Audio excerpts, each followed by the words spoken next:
Greetings, fellow scribes! Welcome back to the archive. It's that time once again, time for my monthly installment of Archival GMing, where I take a look at GM tips regarding things I have encountered in my years of GMing. This month's topic is, what do you do when you're GMing a world that has a well-established canon? I'm going to be using mostly Star Wars references for this because Star Wars is a great example for running in this sort of game. Now, there are 4 key ways one can handle this.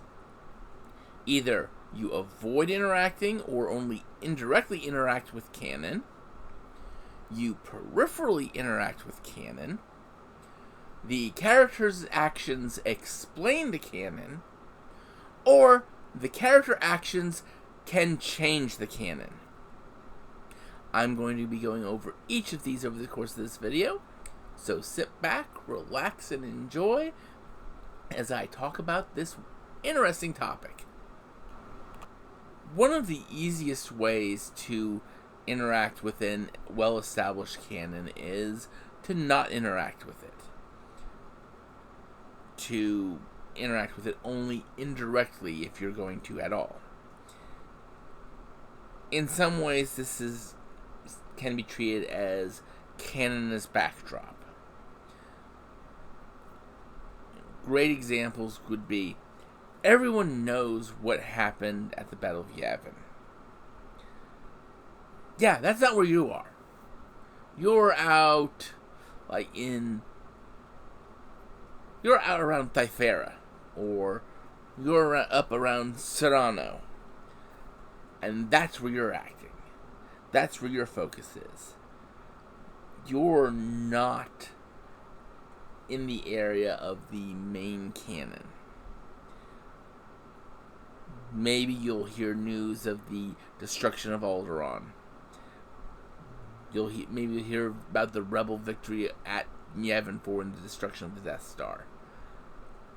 But you hear about those. If you're a rebel cell, you're doing your own stuff that focuses on where you are, but doesn't affect the larger canon. And in those cases, you're kind of small fish in the big sea. Of course, another way to look at it is you're dealing with a period outside of the canon. Maybe you're dealing with that 10-year gap between Phantom Menace and Attack of the Clones. Maybe you're in that period before a Phantom Menace. And nothing you do is really in an area that's been explored by the main canon, and so you're free to do more of what you want. Of course, this works for any RPG with an established canon.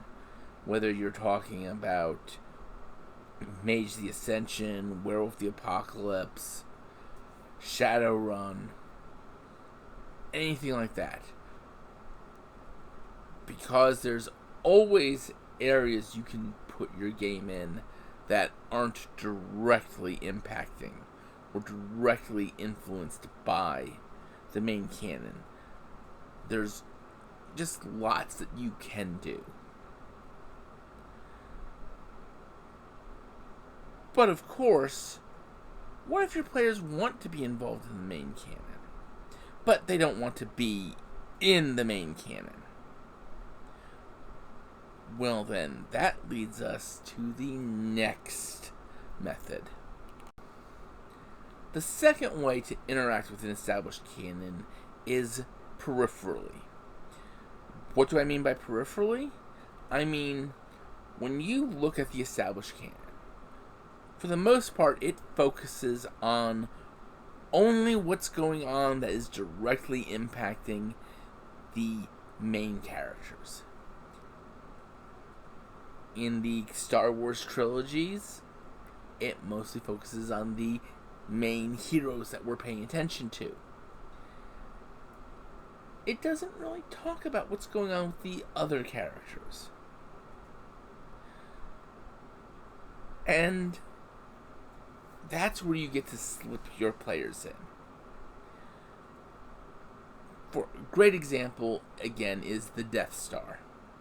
The Battle of Yavin 4, where you've got two squadrons. Gold Squadron, which were Y-Wings, and Red Squadron, which was the squadron Luke was in. And these squadrons are making trench runs. And where's the other squadrons? We saw vast number of X-Wings flying into battle at Yavin 4. Where are they? They're flying Overwatch.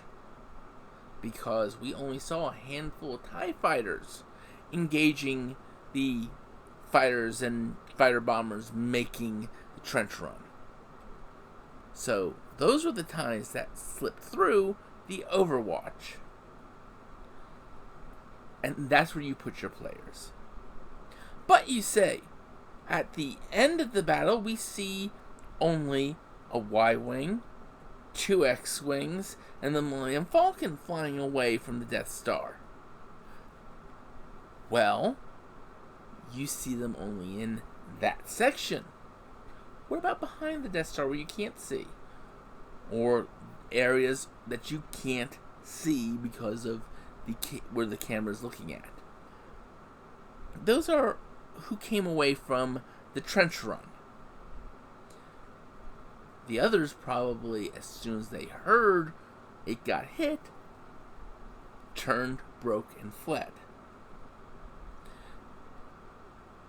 And that's where you can still have the players involved. They're involved in the Battle of the Death Star. They're enabling Luke to make his target. But there's more to it than that. Let's look at the Battle of Endor. That was a massive fleet. The PCs could be on any of the ships involved there. Anywhere on that battle. They're not going to be the ones who crash a A-Wing into the bridge of the Executor and cause it to crash into the Death Star. But, they're going to be there. They're going to be involved in one of the Mon Calamari cruisers or one of the Nebulon B frigates or something like that. And that's what you have to look at. You get to look at, where can I have the players involved in this? Now, they're not always going to be involved in all these major events. There's going to be plenty of stuff where they're indirectly interacting with the canon, if you have them peripherally interacting. But it's a case of you're still able to have them there for the big moments, the things that in the setting really matter. Of course, this can lead to the third method. The player actions explain the canon.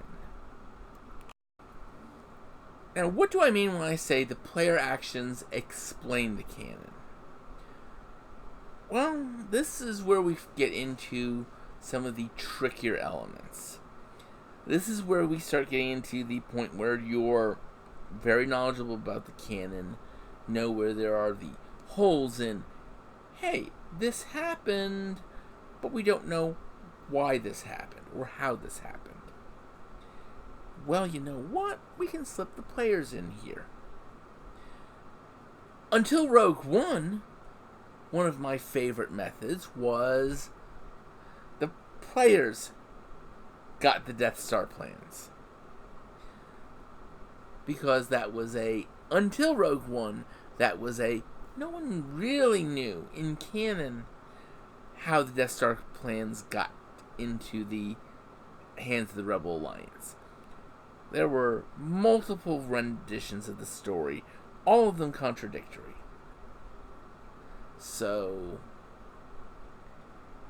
you could do that. Now there's a set official canon for how it is, not so much. But there's always elements you can look at. Like, when did Luke find out where Han Solo was? Players could be involved in that. Or players could be involved in the scouting for Hoth.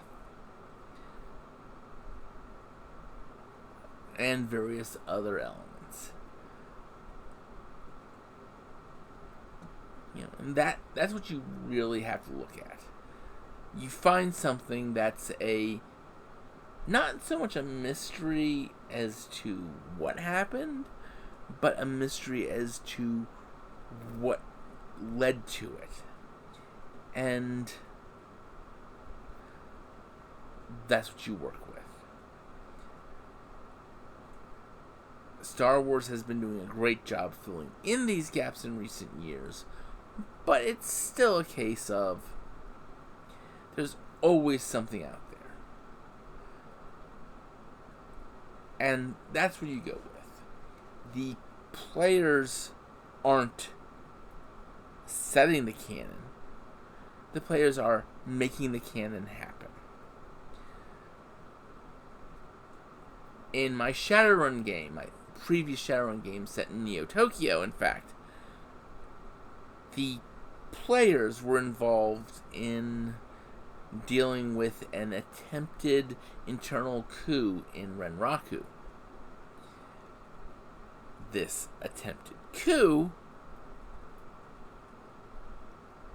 is part of the reason why the corporate audit came down. Things like that are significant. It was swept under the carpet by Renraku and the other Japanic Corps, but they still knew something happened. It's why Mitsuhama was able to just eke above Seder Krupp in terms of the position on the corporate court. Various things like that. Of course, in a previous game, we explained through character actions how, as technology got its hands on prototypes that they would develop to try and fight Sirurg. And that's really what you do here. You look for something that's in canon, that's sort of a mystery, and you have the players involved in it. You have the players' actions cause stuff that would lead to what happened. But players don't always like being the explanation for things. Sometimes you can have fun letting the players off the hook. The final way you can interact with canon is to let the players be able to change it. This is the greatest challenge. This requires the greatest knowledge of what the canon is, ultimately, and requires you to make definitions of where canon changes. One of the easiest ways to go is, until the game starts, everything before is canon. Once the game starts, anything goes. And this is where things get fun. Because this is where the players get the greatest agency, but are still getting to interact with the setting or system that they love. Great example is Star Wars. Now, what if you start your game just after or just before Phantom Menace?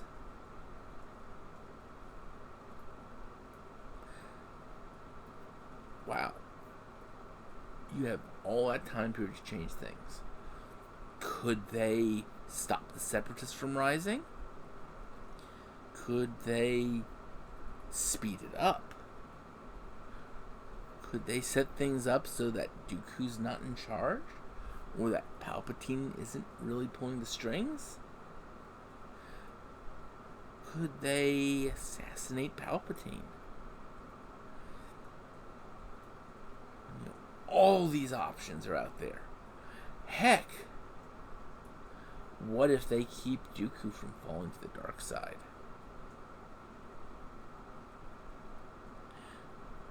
What if? And that's where this gets fun. Because this is the point where,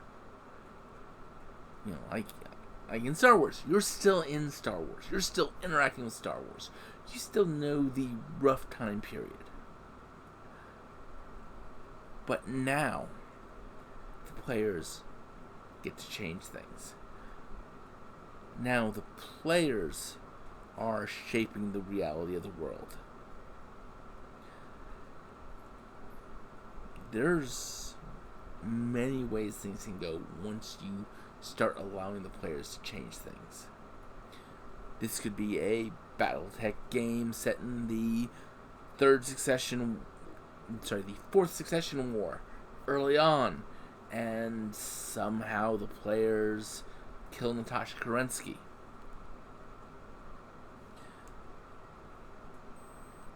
Or maybe it's in Werewolf the Apocalypse, and the players push the wrong person, accidentally kill Margrave Kanisko, or accidentally make Margrave Kanisko look horrible, or maybe they intentionally make Margrave Kanisko look horrible and worm-tainted and get him taken down because they're Shadow Lords and they want to be in power.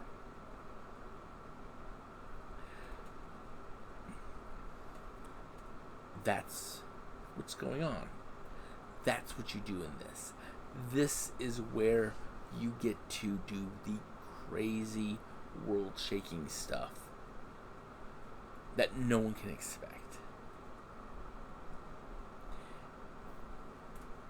And I hope this video gives you some ideas, gives you some grasp of how to handle a situation like this if you've never actually thought about it. I look forward to next month's Archival GMing. And of course, we have my regularly scheduled videos all through the rest of the month. So until then, like you all remember, to have fun and keep gaming.